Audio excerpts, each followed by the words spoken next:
Then when you go to school, it's very easy.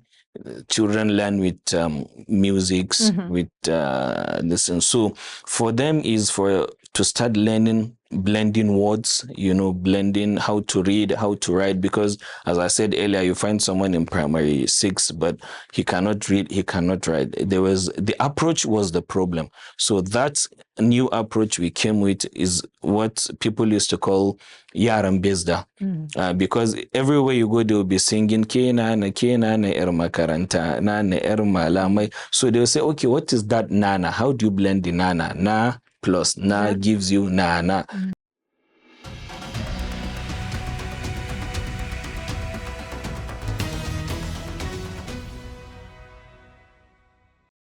Hello and welcome to Spotlight On, right here on S24 television, where we sit with minds and makers shaping the future of our society. Today, our spotlight falls on a man whose journey bends across science, education, and public service. Trained in physics at the University of Abuja, went on to advanced study in mathematical physics at the People's Friendship University of Russia, and has publicly documented research in condensed matter and graphene-related work.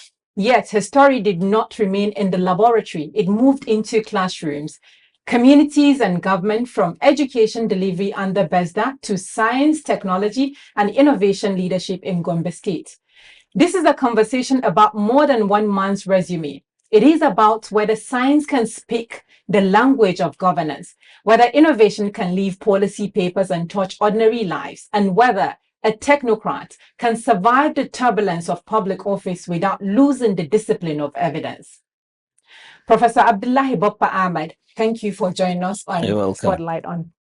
Today, we're going to probe from the beginning, where it all started, because firstly, the foundation is very key in every situation. If we take a look at from Shamaki to science, you were born in Gombe and built your academic foundation in physics before moving into advanced work in mathematical physics. When you look back now from where you started, what first pulled you towards science?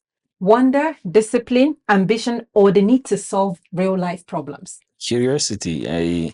I grew up being like someone who liked to solve problems, and if you're in science, you solve a lot of problems. And that's what pushed me towards sciences. Oh, so it's curiosity. That's the simple answer. So Russia, rigor, and worldview, because you started from somewhere and you went all the way out. You studied in Russia. In a later public interview, you linked that experience to your belief in automation and smarter public systems. What did Russia teach you, not just academically, but mentally, about order, scale, and what functioning institutions look like for our current climate? Well, I think Russia has changed my, perception and understanding the world. And I believe it has done that to a lot of people that went to Russia to study. You have a complete change of mind. You have a complete, change of philosophy when you go to Russia, because you're dealing with people that believe in their own selves, that believe in, yes, they can do it alone. And that is what Russia has taught me, to move like just a one-man army, because it's to move with a lot of things, but one person is solving them. You have a lot of problems and one person also. For example, if you see how the Russians are, managing the sanctions at the same time, but when you go to Russia, you hardly feel the sanction. When you see Vladimir Vladimirovich Putin, alone trying to push the world to its knees, someone who the whole thing they can finish him within 48 hours, but still they remain the superpower they used to be, even then during the Soviet Union. So I think going to Russia has entirely changed my perception about the world. I used to think you need a team to succeed, but I believe you can do it alone. Oh, do it alone. In our reality as Nigerians, and if we go back to Gombe State, do you think that's really possible? Because one man, especially if it is in government, might not be able to do a lot of things. Yeah, it's doable. You see, when you go to Gombe, for example, let me speak the language people understand in Gombe, Kogizo. The governor of Gombe State is a man that, people see him a kind of a controversial man, a kind of someone who is very tough. And he goes his own way when he wants to do things. And that is why he has achieved a lot of things within this 7 years. You think he has done like 10, 14 years in government, because he believed in moving the path alone. What I mean alone is you have your ideas and you move for it. And when you have, where you want to go, some some ideas or confusions or distractions, don't change your path. And that is what I'm saying. You can move alone once you are determined. Would like to know, who is Governor Inouye to you? Because it seems there is a good or cordial relationship, and people would like to know, who is this person to you? If you start from maybe personal relationship before election to the electioneering period, and also to when you were appointed in different capacities. Yeah, to me, Alhaji Muhammad here is more than a godfather. He's a role model. He's a father to me, someone who believes in me when a lot of people don't have that confidence in me. Someone who brought out the beauty, who brought out, the best of me. Someone I believe who has changed my life from where I were before and to where I am today. Someone I see him as a game changer in my life. And Muhammad Inuahaya is an institution himself. Muhammad Inuahaya is someone that I have studied just like I've studied physics. I know when he's happy. I know when he's angry. I know when he wants to see me. I know when he doesn't. And I know, his body language. I know his emotional intelligence. And this is someone I can tell you that I can I can interpret his smile. I can interpret, how he looks at you. Are you welcome or not? So he's someone who always wants to see the best out of you. That's a long thing to talk about. Yes. How long did it take you to understand the governor like this? Because it seems like you've read a whole book and you can decode everything in it. I did a kind of a study, I took my, primary and secondary data from his friends and also from my own interaction with him. Personal interactions. And because the first time he gave me appointment, and a friend told me that, okay, you are going to deal with a kind of a complex person. He is not wicked, but he's complex. I said, I don't understand. He said, you hardly understand what wants to come out from his mouth, but you see it from his own body language reactions. So, and again, I decoded something prior to the elections. Sometimes you see him, when you come closer to him, he will be smiling. Sometimes you see him, frowning at you. So I said, okay, this man, I think I need to study him very well. So that was when I had a lot of interaction with his friends, with his family members, and also my own interaction with him. And that was what makes I can predict what he will do next. And, and inshallah, he will do it because I have studied him. And he's a person that doesn't want you to put more pressure on him to always be close to him. He likes you to give him space. Distance. He likes this distance, relationship. So by doing that, that was why you see our relationship with him is very, very cordial. You go to him whenever he needs you. Whenever he doesn't want you to be with him, just give him that space. So this is the kind of a person Muhammadu Inuahaya is, and he's a perfectionist, as I told you. When he starts something, he wants to see it 100% done. Completed. And he doesn't want to give you job and you'll be sleeping today, you'll be lazy. No, he like hard work. That's why if you work with him, we always say the reward of hard work is more work. So if you do a very good work, he adds a good job for you. And that is why from BESDA, he promoted me to commissioner. I was not even the chairman of SUBEB, but just coordinating a project. But you can see, because he believes in the job we did, and that was why he promoted us again to the highest rank you find in the state, the executive council member. So this is the kind of a man that I told you, he's a father, he's a role model, he's a mentor, and I can tell you that he is everything that I am today. Okay, so the scientists in government, a lot of people can teach theory, far fewer can move from equations and models into public administration. What was the inner shift for you when you left the lecture room and entered governance? What did you have to unlearn? Well, I've never left the lecturing room. I've always been there. And for someone who has, diverse ideas, so to say.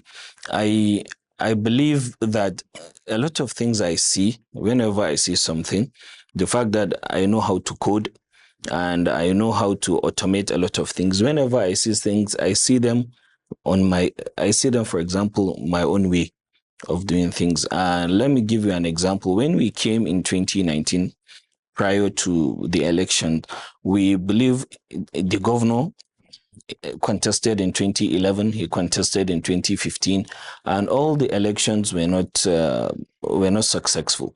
So in 2019, we came up with an idea of having an election situation room.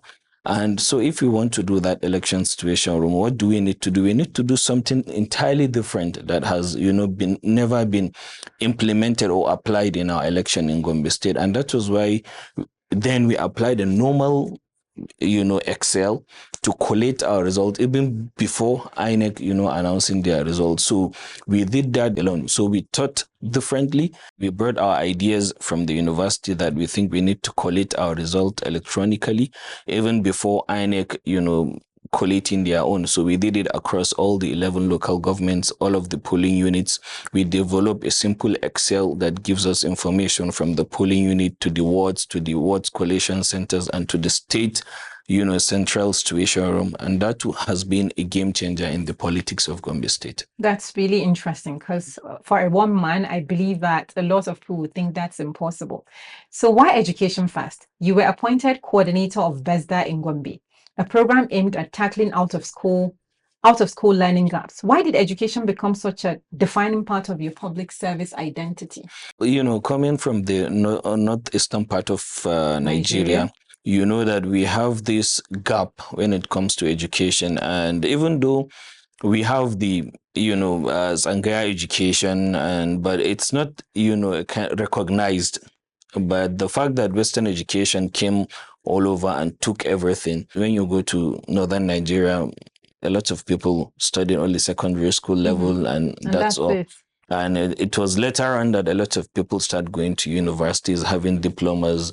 So when you go to northern Nigeria, and according to the needs assessment of 2014, it shows that Gombe State is part of the states that are having a lot of out of school children, and the need to enroll them back to school was a kind of agitation that has been there for decades, but there was no access until when the governor came on board. And one of the mandates of His Excellency Alhaji Muhammadu is to return over 450,000 out of school children back to school.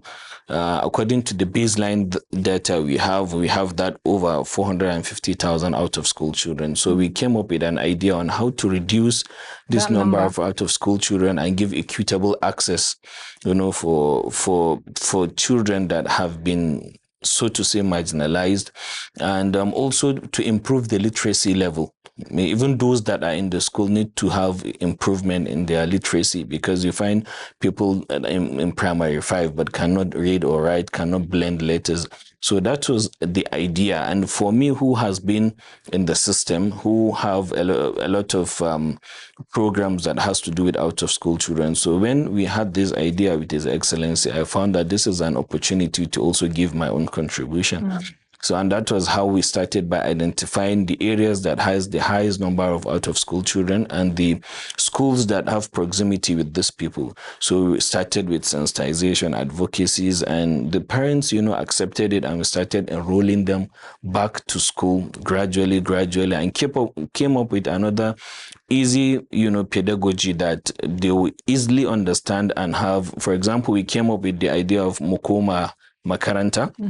That's also, we go back to school. Yes. So, and that was, I believe also it was a game changer. And there was this pedagogy of NEI. They came with, it's a kind of an accelerated learning approach. Then when you go to school, it's very easy. Children learn with musics, with this. And so for them is to start learning blending words, blending how to read, how to write. Because as I said earlier, you find someone in primary 6, but he cannot read, he cannot write. The approach was the problem. So that new approach we came with is what people used to call yaran bezda. Because everywhere you go, they will be singing Kena na er makaranta, na er malamai. So they'll say, okay, what is that nana? How do you blend the nana? Na plus na gives you nana.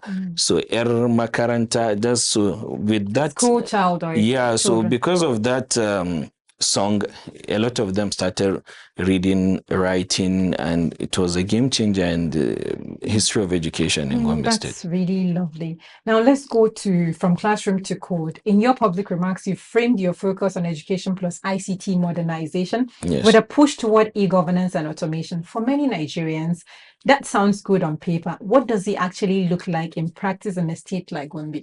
Yeah, you see, now a lot of governance is not easy, and you find our governors are always traveling here and there, meetings and so on. So, and for you to even sit down with your team, for you to even have files moving, for you to, have a kind of a meeting every day with your team, it's going to be difficult.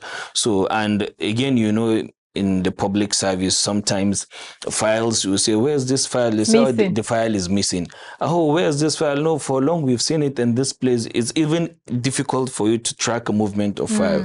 So now once you automate all these processes, it's very easy for you to even have a file that has been there for like 20 years. You can just, within a click, just put the file number, all the information to come. For example, a commissioner would like to send a memo to His Excellency.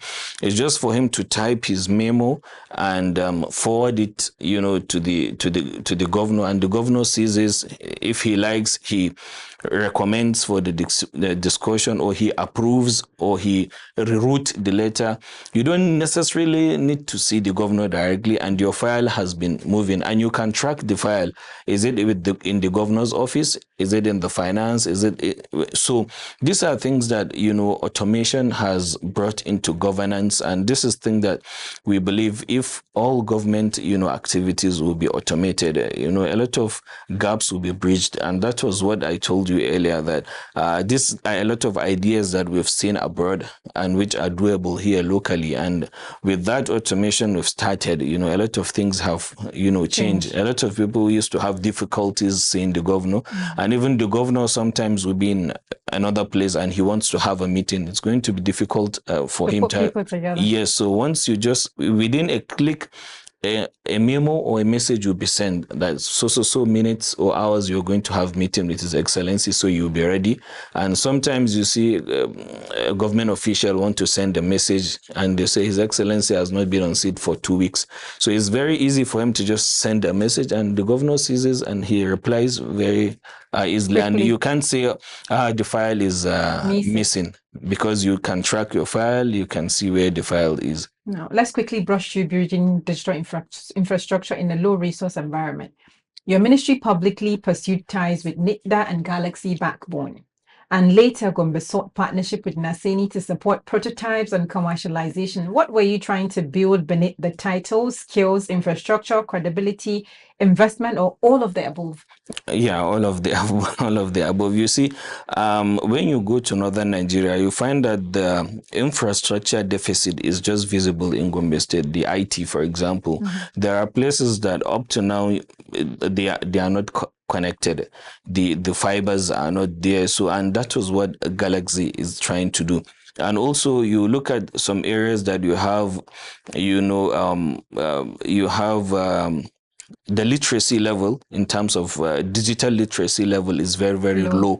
So we are trying to reach out to them using NITDA, because with NITDA you have digital literacy programs that will enhance their knowledge, and because you have a permanent secretary or a director that doesn't have the technical know-how now that we are migrating to e-governance. So without building their capacity, without them having this technical know-how, without them improving their digital literacy skills, it's going to be difficult for you to, to migrate. And also with Neseni, we have the talent, we have the harvest talent that we did. You have a lot of people with the talent, but there is no access. So we create that door, we create that access for them, to meet with the people outside, the gladiators, the people that, can give them what they have. And that's why we are collaborating with Neseni and the other sister agencies. agencies. Yeah.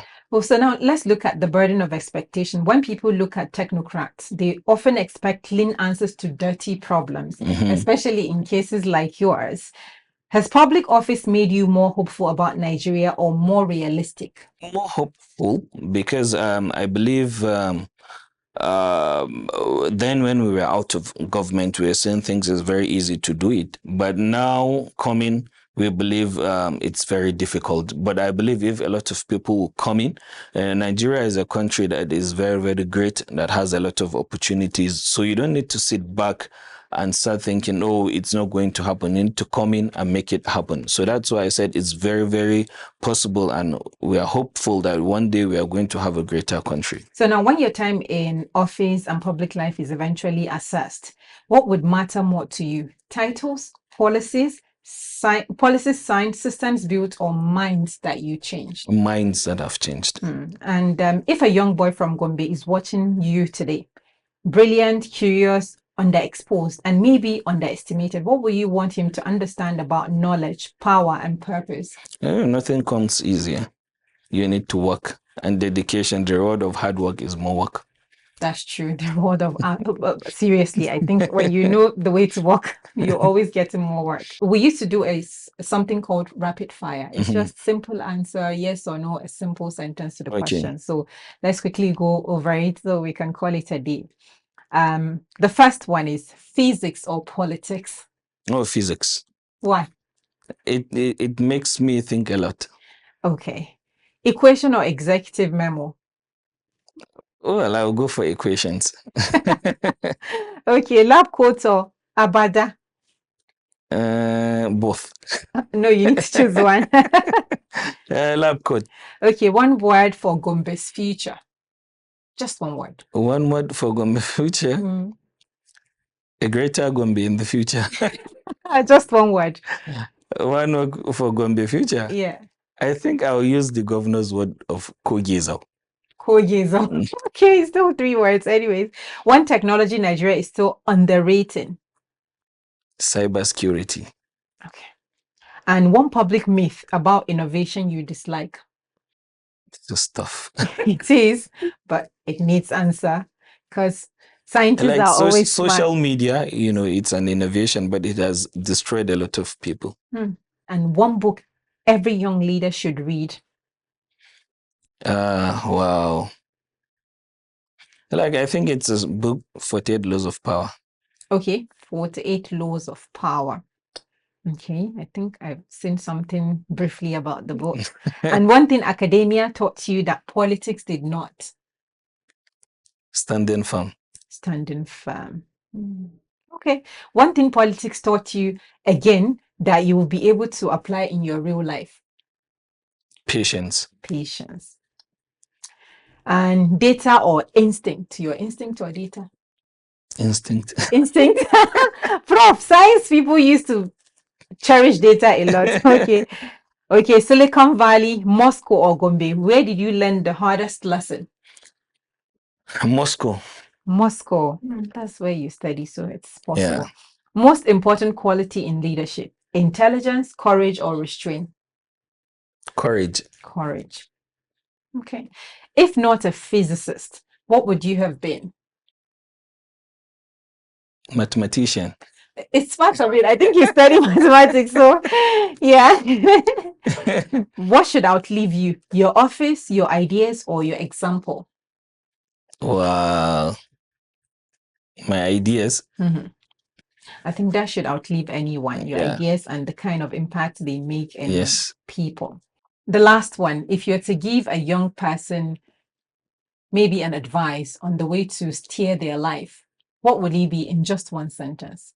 Always try to be honest. No matter how difficult it is, no matter how much you pay, just be honest. Thank you. Professor Abdullahi Bappah Ahmad, thank you so much for joining us. You're welcome. And yours is a journey that refuses easy labels. It is the story of a scientist who stepped into society's unfinished work, of a mind trained in theory, but tested in human reality, from equations to education, from research to reform, from the precision of physics to the messiness of governance. Your part raises an urgent question for our times. Can knowledge truly serve the public good? This has been Spotlight on S24 television. My name is Halima Abdurrauf, and tonight we leave you with this thought. Sometimes the brightest minds are not the ones who escape the system, but the ones who enter it and dare to rebuild it in the best way possible. Bye for now.